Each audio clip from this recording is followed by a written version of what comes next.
show, I bring on different guests that have amazing stories that I am sure will inspire you in your own career journey. Today, I have an amazing woman that I've known for quite a while, and I'm really looking forward to really delving into her story, jumping in, and having her tell her story in her own words. I have Damilola Olotu with me today on Career Journeys. Welcome, Dami. Thank you. Glad to be here. Thank you for being here. I will read something from your LinkedIn profile, and I'll give you the opportunity to introduce yourself to our audience more comprehensively. Dami or Damilola Olotu, like it says on our LinkedIn profile, is currently a product manager at Google. Oh my goodness. Can't wait to hear more about that. She's actually a senior product manager at Google Ads. She's worked with Amazon as a senior project manager there as well. She's worked as a senior financial analyst at Amazon as well. She's held all sorts of interesting and amazing positions. Thank you, Dami, for being here. Would you tell us more about yourself?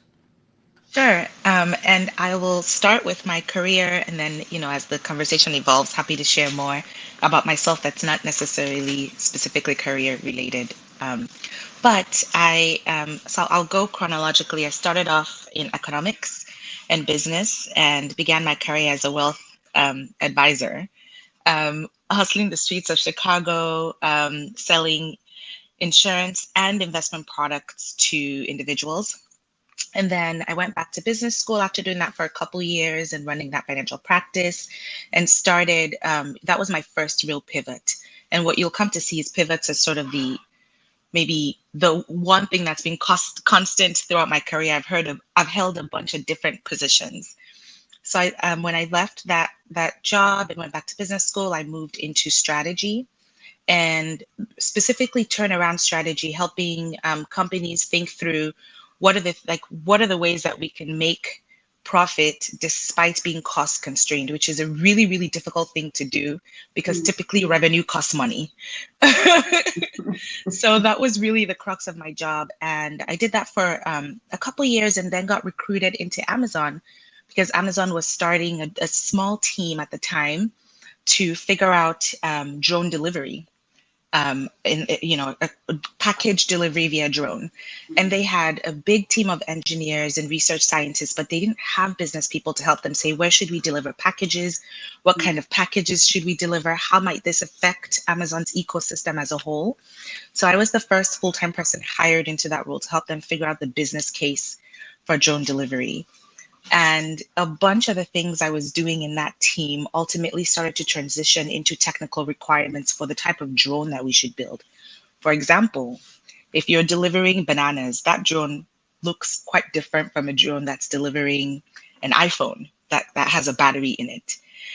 And so as the business case started to evolve into, well, this is what the drone should look like, I started getting a lot deeper into technology, specifically hardware technology, and then over time, software technology. And that was how I transitioned into product management. So I took a role in product management, still on the drone team, did that for a couple of years, and then did a bunch of different product roles at Amazon, including working on search, working on detail page. And now I work I still as a product manager, but at Google. And specifically, I work at the intersection of political advocacy and marketing technology. And so my role at Google is helping the company build tools that help Google's customers understand when there's regulation that impacts how they might use Google's tools or digital surfaces in general, and help them advocate for themselves. It's every role I've done has been very different. and It and it's has. been very interesting, kind of like almost always restarting a little bit. Yeah. Yeah. But I'm sure that's something that's common for a lot of people as well. Yeah, I love it. I love it. Now, as you've pivoted over the course of your career, what has motivated you in deciding to make a change? What's driven that? Or has it been a bunch of things? Or have you just kind of grown into these different areas? What's been your motivation to pivot so much Yeah. in your Yeah, career? it's very interesting. It's been different motivations at different times. And depending on the motivation, it's also required different levels of like faith. I mean, there's always sort of a baseline. And I'll start with maybe what for me was the what felt like the biggest one. I don't even know if that's true, but the first big one, which was transitioning from, going back to business school, I remember thinking, Pastor May, you might remember this because I babysat for you during that time. and and when I left my first job, um, I felt like was a God move. I knew Mm, I wasn't really happy. I'm a quite an analytical person, and I felt like I was missing the opportunity to do a lot of analytical stuff in my role at the time. But it didn't necessarily feel like it made sense to quit then. You're working on the 46th floor of the UBS Tower in Chicago. How will you tell your parents that you're quitting only a couple years after graduating college? Um, but I sort of felt very strongly that it was the right thing to do. So I left and mm, started doing what many people will call odd jobs. mm, And I remember I went to University of Chicago booth, and I would go into that building mm. at least 3 times a week, and I would pray walk the Winter Garden and pray and say, Lord, this is the school I'm gonna go to, and I would study for my GMAT. They have free Wi-Fi there, for plug for everyone. And I would study for my GMAT there. It was obvious I didn't belong because if you're in the Winter Garden at Chicago booth, you aren't studying for the GMAT. You already took it and passed. Um, but Wow. that felt How, like a real God yeah. move. Wow. Now, sorry to break you. I wanted to ask this before we move on. How did you deal with that awkwardness? I know that to move to the next level, we need exposure, but because of how awkward the exposure we need feels, sometimes we shy away, we pull back. For example, Right. how would it look for me to sit, in the winter gardens at U of Chicago studying for the GMAT when everybody else has taken it, right? But I'm sure it took a kind of reorientation for you to determine that you were still going to show up in that manner, no matter how you felt, right? Does that, can you connect with that? Does that make sense?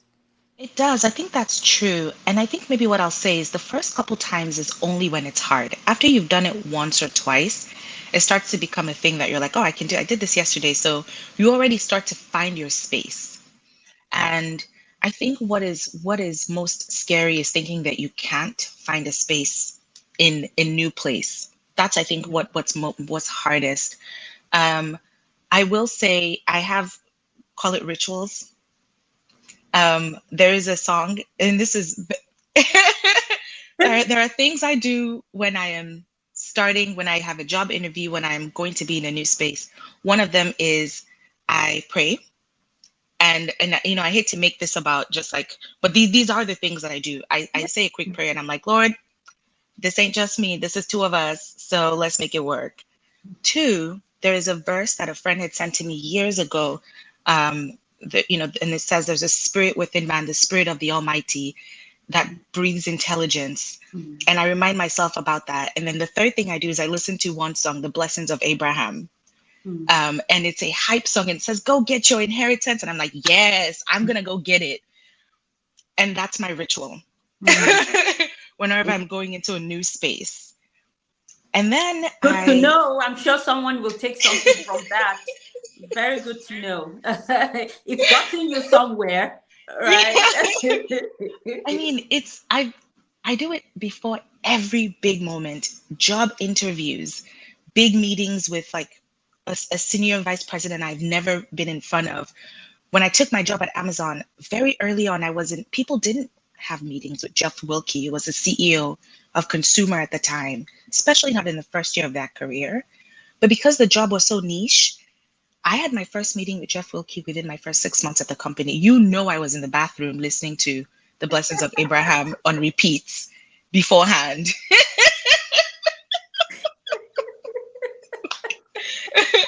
If there's one thing I'm going to pick up on this table, it's my inheritance.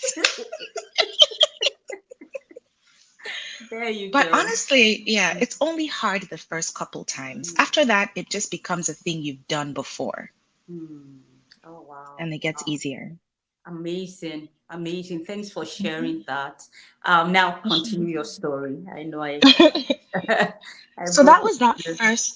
that was that first major transition. And Mm, then my second one that felt like a big pivot, when I went to business school, I was pretty sure that I wanted to do consulting, mm, management consulting. I felt that the thing that had the thing that I had enjoyed in my career before was the fact that I worked with multiple clients. So I liked the client facing interaction. So I knew I wanted to do that again. But I miss, like I said, the analytical piece. And so I said, well, consulting is going to give me a good balance of both of those things where it's strategic and challenging enough that I'm not going to get bored, knock on wood. But it's also client facing. And and I had the opportunity to do it at Boston Consulting Group BCG in Chicago, which is one of the top management consulting firms in really in the world, I would say. And I didn't like it at all. Um, wow. and and that was a really Wow. hard thing to admit because the job itself, there's nothing wrong with the job. It's a great job. It's a job that people are like tripping over themselves to get in Mm, business school. And and what was dissatisfying about it for me was also not tangible enough. yeah. It was the feeling for me was I worked on two projects in 10 weeks, Yeah. and there was a feeling of lack of continuity for me. Like Mm, when we would make comments such as, and this is not, again, I think everyone should take what I'm saying with a grain of salt. I think consulting is a fantastic career. If you talk about accelerating your growth, I can't imagine many better places to do it than in consulting. So yeah. saying, Yeah. But then if it's not for you, you need to be able to say that as well. I mean, and I'm speaking for the benefit of the audience, right? Because I think yeah, we get stuck in spaces where we feel because it's great, because everybody wants it, it's desirable, and people are just so impressed by the fact that you're in that space. We feel like we can't step away from it, and I right, think that it's we just need to learn how to how to drive our lives, if you will. Permit me to say right, that way. So I think that we need to know that, yeah, consulting is great, but you realized it wasn't for you, and right. and you are telling us how you navigated that. Thank you. Right. And and so when that summer was over, I thought about I had a couple options. I was like, maybe it's this situation that wasn't good. So maybe I should re-recruit Okay. for some of the other consulting firms because I had actually gotten offers from the other top firms as well and chosen BCG. So I was like, well, I know they'll be open to hearing from me, so I could go do that. And I was honestly just so broken and Mm, I I felt paralyzed. Specifically, that one transition was not a transition that I drove fully, versus a transition that sort of happened to me because I was dissatisfied and paralyzed by that dissatisfaction. And so I, at the very last minute, sort of had to scramble and say, okay, well, what can I do? What will work? And I said, well, you know what? We'll do strategy. Sears made an offer. The offer was a good offer. mm, And it let me stay in Chicago, which I wanted to do. So I took the offer. And I think this is also, sometimes not everything is going to feel super great and smooth. yeah. And when I was working at Sears, it was hard. It was a very Mm, hard job. mm, In my first 2 months, they fired the divisional vice president of strategy.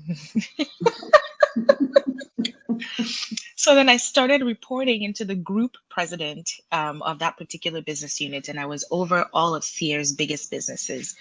Um, and again, the scope of my role was figure out how to make this struggling company make money. I said, excuse me? How? Because everything is against you, right? Your yeah. vendors, where now working at Amazon, I'm like, oh my God, it's a different world. Vendors want you to pay before they send you product. That's not how it Mm, works in companies that are doing well. They'll give you 90 days. They'll send you the stuff. You know, every your interest rates are extremely high, Mm, customers are leaving, and so it was very difficult, very, very difficult job.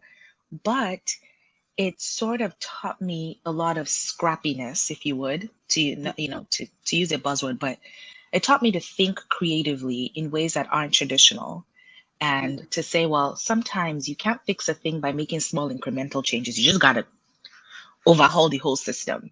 Mm, Like this catalog does not work. We can't continue buying the way we've bought. There is no world in which we will ever get good enough. Ultimately, while I was there, I got the opportunity to leave, but I I should say this, I got laid off from Sears mm, at some ah, point. mm.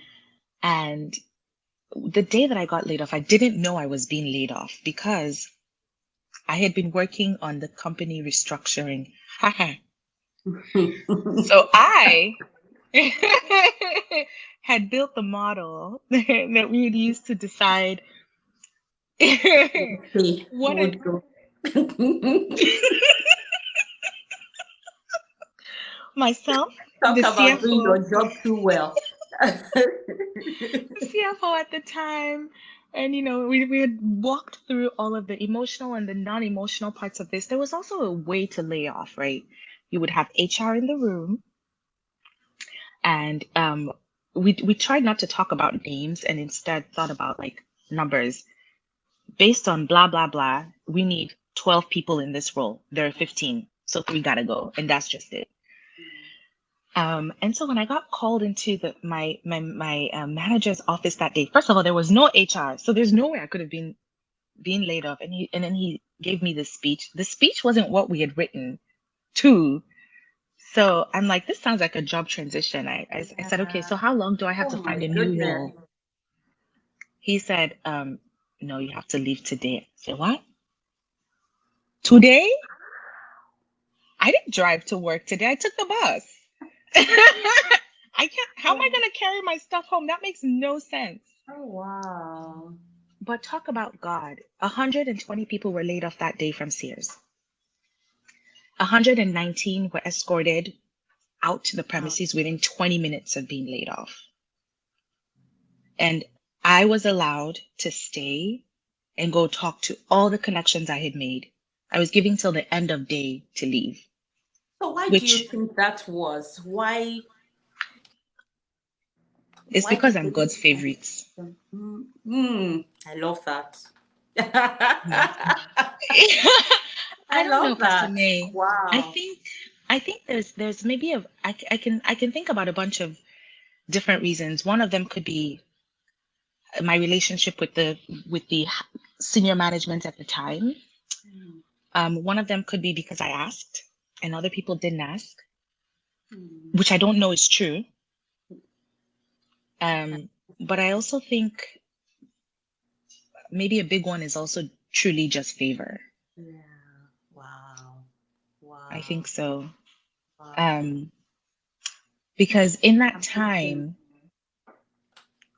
what I was then able to do was go to all the other, leads, business leads that I had worked with and say, hey, I'm out of a job. I have to leave by end of day today. Here's my contact information. If you have a role on your team, call me back, please. Yeah.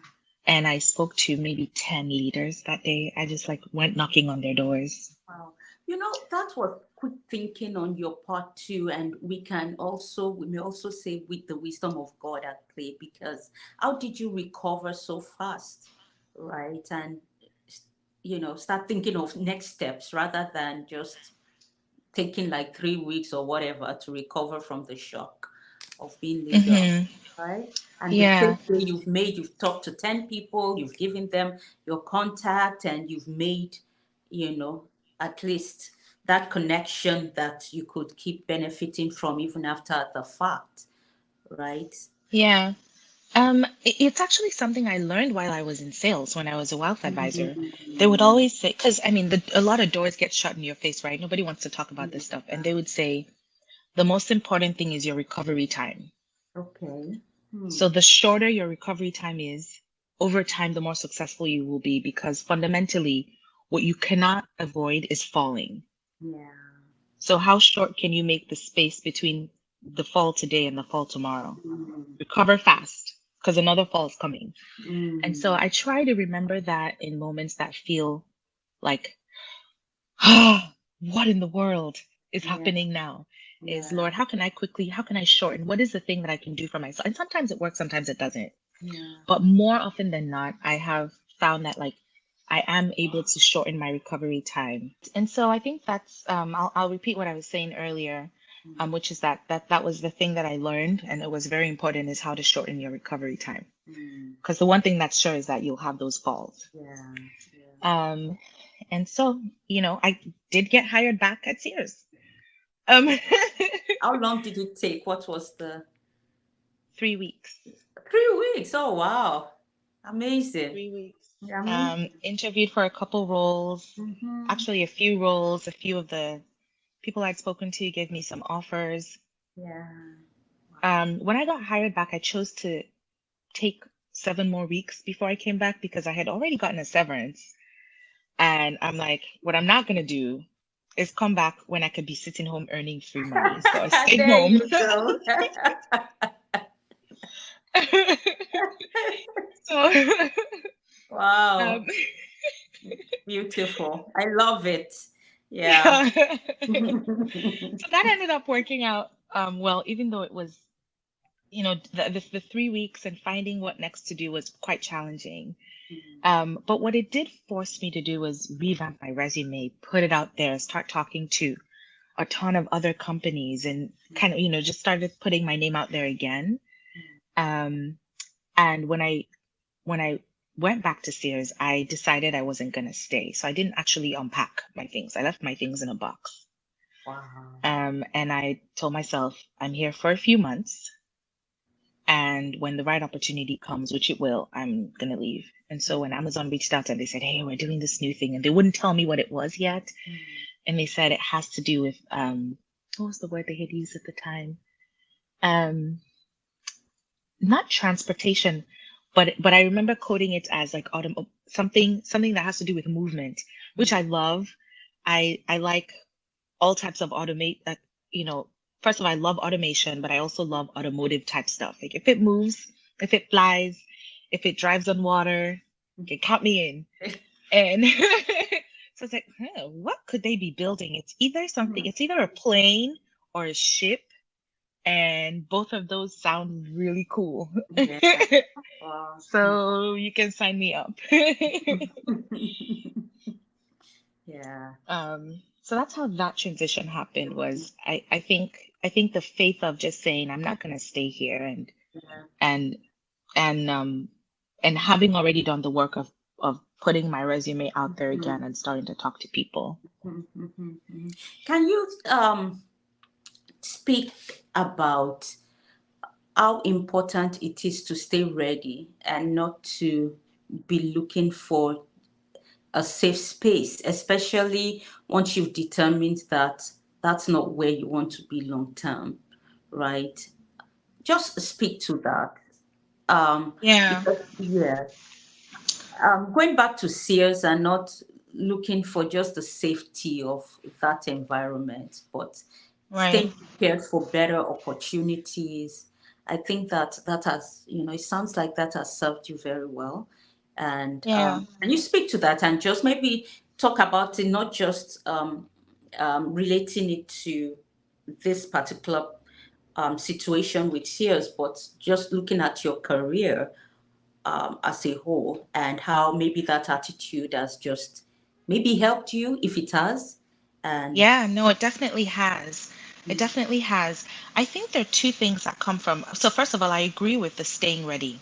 mm, I don't always do it, but I often remind myself that it's necessary. yeah, Here's some advice that I had gotten before. Someone had told me it's very hard advice to follow, but he said always be interviewing. mm, Um, and always be interviewing because that's how you help one validate your market readiness, but also your marketability at yeah, all. yeah, And interviewing by itself is a skill.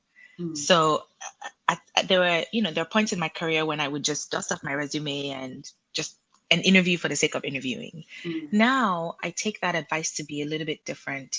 Always be interviewing means that in every um, big meeting or important conversation is an opportunity to be interviewing for my next role. Ah, yeah. Because you truly Mm-hmm. never know. In fact, Mm-hmm. I'm going through a transition at work right now. Mm-hmm. Um, so I can't share as much about Yes, it, I but can. Yeah. the transition is going to come in 5 months. Mm. And one, the thing I think the important things to know is one, I already have the heads up, which is very untraditional. Mm. Um, but also, um, I've already found my next role, Yeah. Yeah. even though it's still 5 months out. And my Yeah. next role isn't that far. It's Yeah. another um, senior director who I've worked with who knows that this thing is, that this change is coming Mm-hmm. and other changes that are coming. I'm pregnant. And Mm-hmm. so so she also knows that when I move to her team, I'm gonna be like, here I am. And then I'm gonna And say, I'm go. see you Yeah, go. later. See you later. And I really think that that happens when when you in some ways stay ready. Yes. Yeah. So and it doesn't have to be this icky, gamey thing that you do. Mm-hmm. Instead, constantly be thinking about how do you add value to the things around you, to the people around you, and to yourself. Because I think sometimes we peak at doing one of those, right? Sometimes we'll add value to things like you're the one who people can trust to get things done. She'll clean up. This place will look better. You'll add value to people. You're always the person that's like encouraging and depositing in people. People can sort of trust you that if they reach out, you'll be there. And then sometimes you'll peak on adding value to yourself where you're constantly thinking, how does this place serve me? What can I learn from this moment? And which some people will see as selfish. But I would argue all three of those are actually really important in to be ready, to stay ready. Um, if you're adding value to other people or other things, but not yourself, I think you're missing an incredible opportunity for growth. And if you do the other, you sort of become this person that, quite frankly, nobody wants to be around. And it's just, I mean, unless you were never planning to work with or through people, I don't know how you actually benefit from that. Yeah. Over Yeah. time, you'd be the smartest, loneliest person. Mhm. Yeah, yeah, yeah. Very profound. Very, very profound. I totally agree with that. We always have to be walking that fine line and balancing those Yeah, things. Really, yeah, you continue to expose yourself to things that make you a more valuable person because right, you are the only constant in your story. People live your life, come, people go through. There's always that people are coming and going and all that. You are the only one you carry around all the time. So you are the right. only one that can add value wherever you're going to be. But if you are not a valuable person, then you don't have that value, and it takes work to be that valuable person. Why am I talking? You are the one I should No, have it's true. stopped. No, you're right. You're right. You're adding value. Yeah, but Mm, you're exactly right. And I see so many moments in my career where that has been true. yeah. Um, I will say, let's not underestimate the discomfort of, when you feel like you're ready for something, and so waiting is uncomfortable, Mm, physically and mentally. And I'll use the waiting in Sears as a like tangible example. First of all, trudging around through Chicago, mm. deciding you're not going to unpack, because I had norms, right? So one of I wear my boots to work, and then I change to my heels at the office. But if I'm only keeping I one love you. You're a box very because practical person. no, it's true, but if I Fashionable and practical. Yeah. if I'm only keeping one box at work, then it needs to be for the things. First of all, it needs to be super agile, super mobile for me. So I couldn't have my three pairs of shoes in that box, which Mm, meant that during that time while I was waiting, I was more physically uncomfortable. I had to carry my heels in my tote every day to work. Mm. versus leaving it there.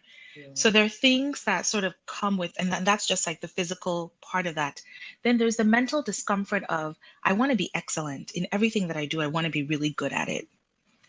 It's very hard to maintain motivation, which already is hard to maintain baseline, when you see a place as transitional. Yes.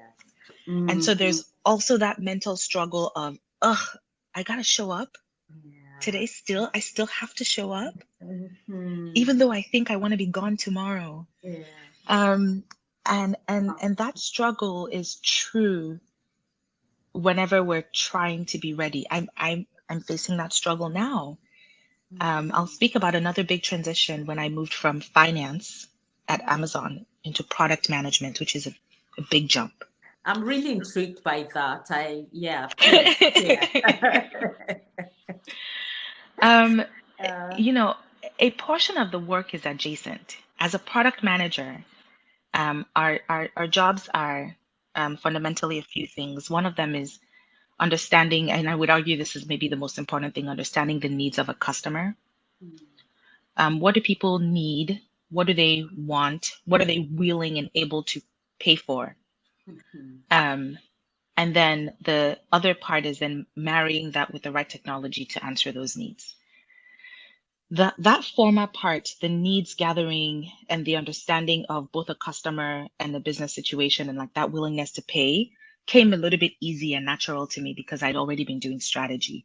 The part of what technology you use to answer the problem, I did not know my left from my right. Somebody said, "What's a back end?" I said, "I don't know. What's that?" so, so that was Yeah. hard. How did you learn? Because I mean, to learn some of those things, you would have had to, I think, I'm guessing you would have had to lean on a lot of technical people. And technical people are Absolutely. not your most humble people or most approachable people. Yeah, Correct me if both of I'm those things. wrong. No, But both how of those did things. you, as a business person, learn everything you needed to learn, knowing that you had to lean on technical people quite a bit? So there's a few tactical things to be honest in this particular role. So um on the hardware side of things, I actually had value to add. Hardware is very difficult to do without a ton of money. What? Yeah. Which is different from software. Yep. So, you know who controlled the budgets? Hmm.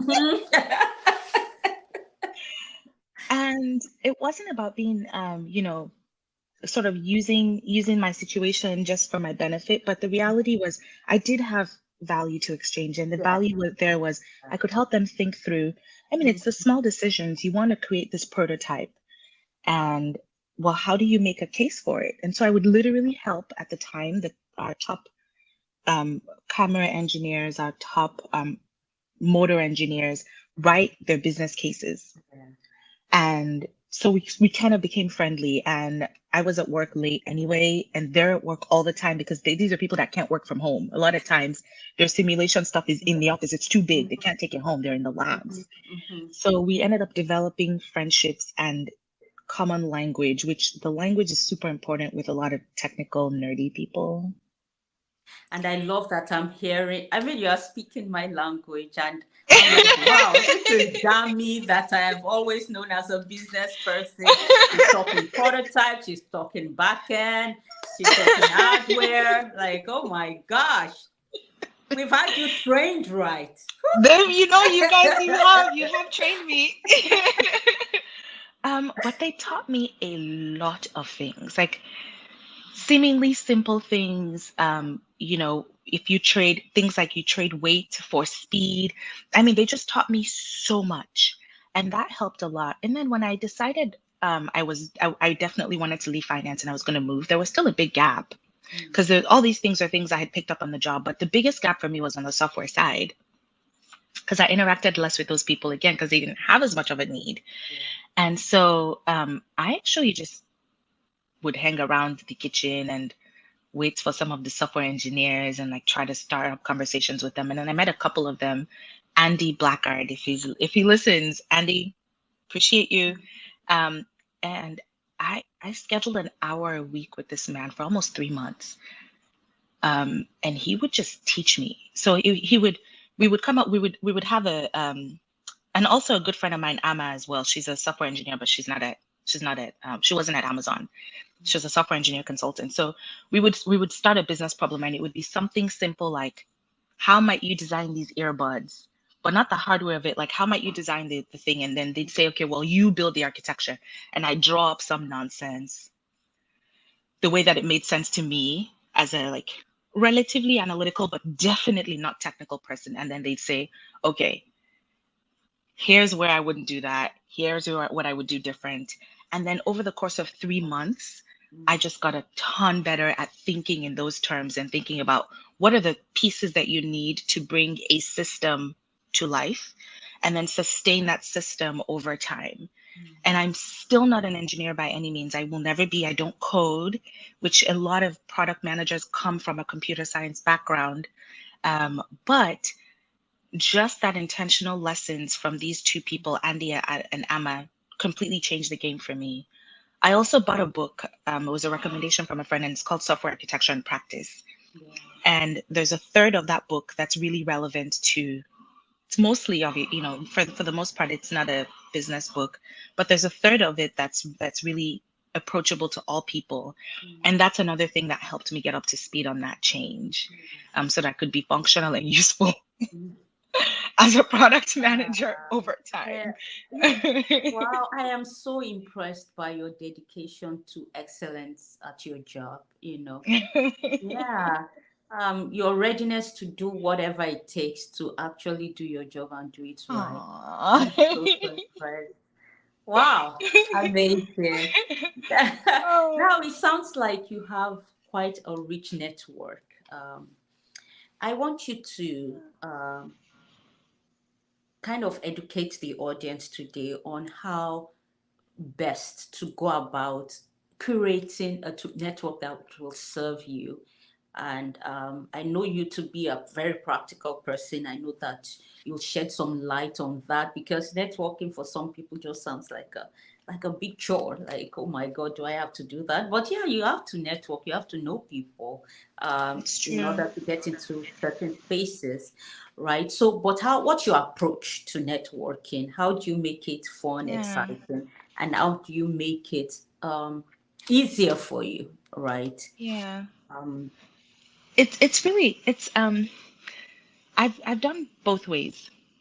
So I'll speak about the way that I think maybe most people will be able to relate to, which is just forget about networking and build friends and focus on building friendships. And if you meet someone and they would be a good addition to your network on paper, but you cannot connect with them on a friend level, park that one, come back to it later. When you're desperate, right, you'll find the courage to to do engage what you that gotta do. relationship. But who are the people that you connect with organically? Who are the people that when you were at the conference, you sat next to them and you were able to strike up a conversation? That's your organic network. Talk to those people and start there. And I think focusing on friendship and focusing on the relationship instead of on building a network, it puts us more in that value exchange mode again, where if you were, it's kind of like if you're a decent human being and every day you're asking your friend for $10, you're going to feel awkward about it by day three. Yeah. And you're going to be like, oh, now I need to bake them a cake today. Mm-hmm. And that's how you deposit in relationships. But if you're in this, I want to build my network for myself situation, because you don't think about them as a friend and you don't see them as a person, you see them as a resource. Mm-hmm. You don't feel as bad about the take, and you actually put that relationship at risk. Yeah. So I think for me, I focused a lot more on building friendships. Mm-hmm. And then outside of that, there are people that I would say are more accomplished, more senior. Pastor May, I would put you in that boat as well, right? No, really. Um, people that have seen I can learn a lot from, and people like that I would consider mentors or Thank you for being sponsors. so kind. It's true. Those I Something think that sometimes can be harder. mm, And in those situations, my approach is humility and grace. mm, Those people that are ahead of us in the game, in whatever game it is, whether that's like child raising, spiritual growth, career growth, whatever that is, mm. they're often busier than we are. um, they're often more busy, which means that you might call them, reach out to them 4 times. They didn't pick up, they didn't respond. Don't take it personal. I think that's so crucial. That's so important. But I'll let you finish. Yeah, that's so important. If you are going to connect with people, you have to be ready to be patient and not take things Yeah, personal. right. You know. Mm. Right. Go I ahead. totally, I very much agree with that. So there's that part. You have to be gracious in that case, and then also be ready to be awkward. Mm. Back to that Again, awkwardness and pushing through that, that emotion. yeah. It's because you know what? I have some really good friends. You know what we've never had is really awkward conversation. Mm, But if I'm trying to talk to someone intergenerationally, which again, when people are ahead of you, oftentimes, even if you're the same age, they're a generation away. mm, And oftentimes you're not the same age because it's taking time for them to get ahead of you. So mm, when you're trying to connect intergenerationally, there's a certain level of innate awkwardness. yeah. The things you choose to say, the way you discuss things, like for your beliefs, what you think makes sense is different. In fact, and Mm, it's as basic as what they think is okay to post on social media is different from what you think is okay to post on social media. How they want to show up in the world is different from how you want to show up in the world. But pushing through that awkwardness and not seeing it as a difference as opposed to, yes. Less. is so important. Yes. Yeah. Oh, I love what you are touching on here because, I was thinking about this probably a couple of years ago, and I'm like this kind of intergenerational, um, kind of communicating intergenerationally and seeing the need to, or seeing it as okay, something that's not necessary, uh, kind of prohibits learning or determines how effectively we learn, right? Because, like what you're saying, seeing it as a difference, but not as, oh, my way is better, or, oh, they are archaic, or they don't know the times, or whatever. Yeah, It causes us to lose opportunities for learning. I mean, I absolutely. started thinking about it, I mean, with my kids. I have young adult children now, and there was a time my kids were, I would say something and they'll be like, oh, you are so, such a boomer. You are such a boomer. Now, I knew I needed to change. I actually prayed about it. I'm like, Lord, give me a language that my kids will really receive because they still need to be learning from me, right? But when they say, oh, she's a boomer, it shuts down that communication channel. Right. Everything I say will just like kind of just going through Is one in the boomer ear basket. while the other, it's boomer talk, right? And I think it kind of relates to what you're saying here, that you want to connect to somebody who may be based on grace, based on age, based on years of experience, their generation removed from you.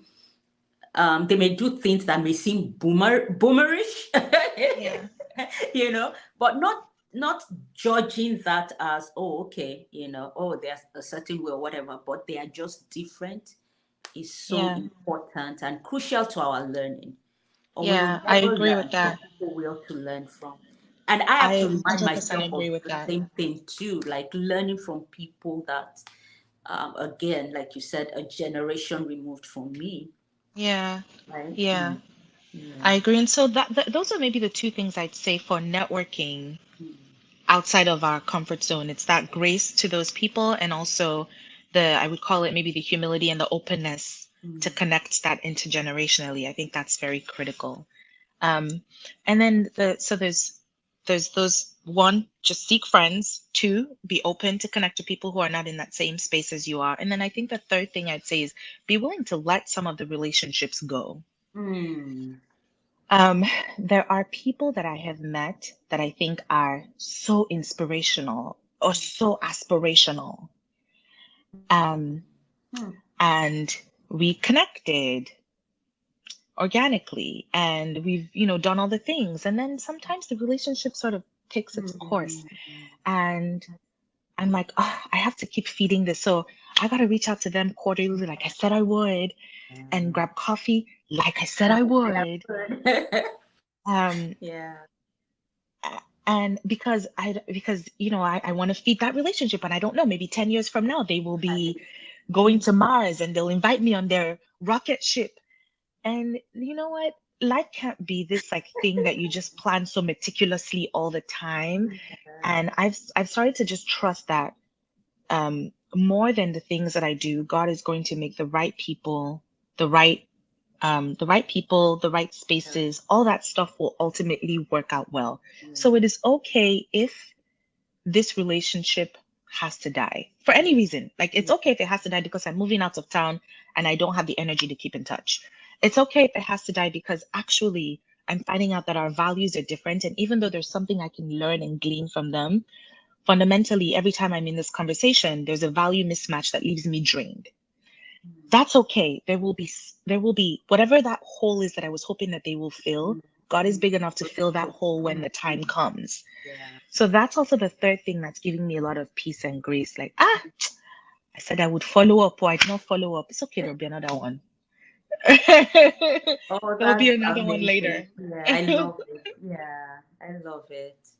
Wow, I love it. So, what you're saying, what I'm hearing you say is that, as far as networking is concerned, or some of what I'm hearing you say is that we may have a cap on how many people we can network with, or how many networking relationships, or how many relations, let me just put it this way, how many relationships we can feed I per think so. time. And Yeah, because of that, we need to shed some so that we have room for new ones that we need. Right. absolutely.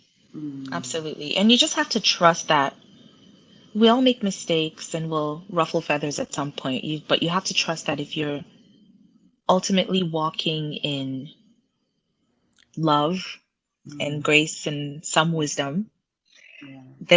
you will plant enough seeds along the way that there will be something to benefit from in the future. And that Yeah. has to be enough. Mm, wow. Just make peace with that. Yeah.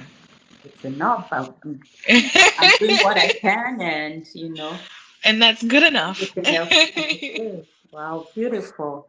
Well, in the last few moments we have here, do you have anything you'd like to share about being a woman in a leadership position? Any thoughts you'd like to share with the audience about, even in the tech space? Are there any peculiar things that you've learned, you've picked up, you'd like people to pay attention to as they push Yeah.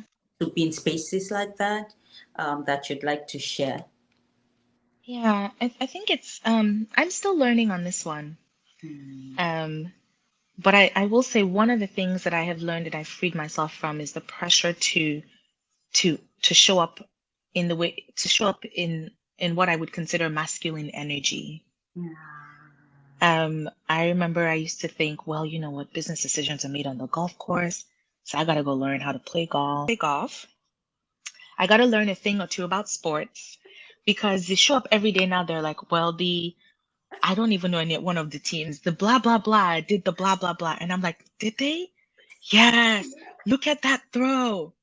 Mm. Oh, Mm. And and I had a friend at the time, he was super into sports. So then he would be like, okay, come over for Sunday night football. And then he'd be explaining it to me. And I was just so bored. So bored. I really tried. I did.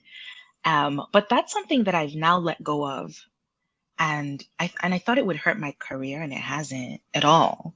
mm, If anything, I've just, there are other things to connect on. yes, these people are still full human beings. And so that I would say for me as a woman, and the thing is, oftentimes I'm the only Black person in the room, the only woman in the room. I've never had a female manager. This woman I'm going to start working with will be my first female manager ever in my career. Um, and so oftentimes, again, I'm that only. And so there was that pressure to show up with a lot more masculine energy. Or can I also say a lot less Black energy, for example? And that is one thing I've shed myself of, and it's so much more freeing. Yeah. So now I wear my hair however I want. It's in flat twist Mhm. right now. I do whatever I want to do at work. Um, Oh man, who would have thought just your hair in a professional environment would be a big deal, you know? and it Anyway, it's a definitely whole was. conversation. It's a It's a whole whole conversation. conversation. Yeah, someone had told me before, you're always wearing your hair in an afro. It's gonna be how people can't see past that. I said they can't see past my fro. Yes, they can. Yes, they I can. love it. Oh, So that's the one thing I would say. There are so many things that are uncomfortable at mm, work. yes. And for me as a woman, let's not talk about showing up when you're feeling hormonal. Yeah. Let's not talk about being the only. Let's not talk about the discomforts that are necessary for growth, learning a new thing, pushing yourself. The one that I think is really, really sits within our control is the discomfort of showing up inauthentically. And Mm, I'm not saying that we should show up in our pajamas or, show up. I'm not saying show up in your most relaxed. I'm saying show up in a way that's true to yourself, yes. true to your values. So I will never show up at work pretending to not be a Christian. People know Thursdays at 6:30 I go to rehearsal. Mm, People know, oh, that babe, but I'm not going to be a harasser at work. Absolutely not. But who I am at work, no one's going to be weirded out if they saw me on a Saturday at wherever.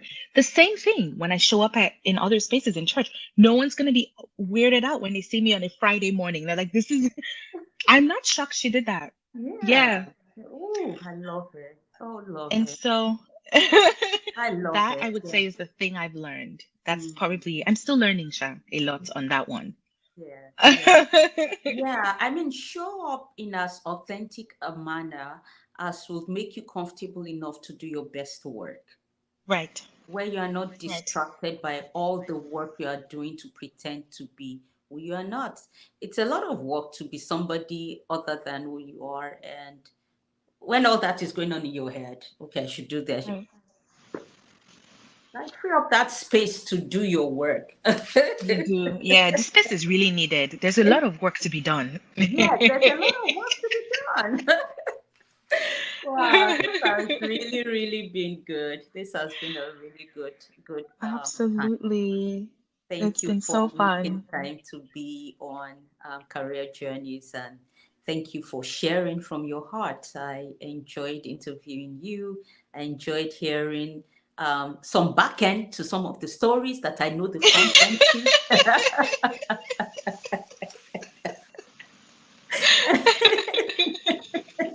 Very true. Um, And and I hope. Okay, I'm sorry. I was gonna say, but let me let you finish first. Oh, okay. Well, I was going to say, I look forward to having you again on a platform like this, to hear more of your story and what you have to say. But please go ahead and share your last words. Absolutely. Anytime, every time. You know this. I appreciate you. I respect you so much. I love you. I think you are just such a amazing woman to learn from and to be friends with. And I'm um, grateful to be connected to you. Uh, So, in a lot of different ways. And so, I thanks for inviting me. It was just such a good conversation. I enjoyed that, and I'm happy to show up at any other point. Thank you. Thank you for your words. I appreciate them, not just because they are kind words, but because I know that they are very sincere. I really do, and you know I love you too, Dami. I wish you the best. Thank you so All the much. way there in Seattle or around Seattle, Washington. And well, have a wonderful rest of the day.